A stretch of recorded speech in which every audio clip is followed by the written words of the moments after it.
പ്രിയപ്പെട്ടവരെ, ഇത് പറണ്ടോട്, പഴമക്കാർ പറയുന്ന കാഞ്ചിമടക്ക്. പലപ്പോഴും പല വീഡിയോകളിലും ഞാൻ പറഞ്ഞിട്ടുള്ള കാഞ്ചിമടക്കെന്ന പഴയ പേരിൽ അറിയപ്പെടുന്ന ഇപ്പോഴത്തെ പറണ്ടോട്.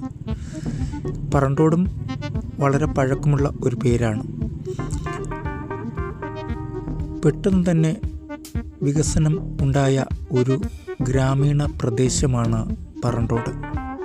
ആര്യനാട് നിന്നും 7 കിലോമീറ്ററും വിതിരയിൽ നിന്ന് 8 കിലോമീറ്ററും എത്തിയാൽ പറണ്ടോട് എന്ന ഗ്രാമത്തിലെത്താം.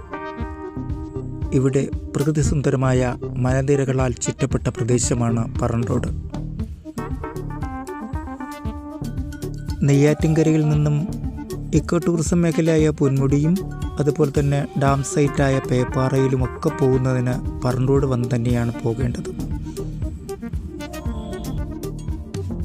ഒരു ആധുനിക നഗരത്തിൽ എന്തൊക്കെയാണ് ലഭിക്കുന്നത് അത്തരത്തിലുള്ള എല്ലാ സൗകര്യങ്ങളും പറണ്ടോടെന്ന ഈ ഗ്രാമീണ പ്രദേശത്ത് ലഭിക്കും. അത്രത്തോളം വികസനത്തിൻ്റെ ഉന്നതിയിലെത്തി നിൽക്കുന്ന പ്രദേശമാണ് പറണ്ടോടെന്ന എൻ്റെ ഗ്രാമം.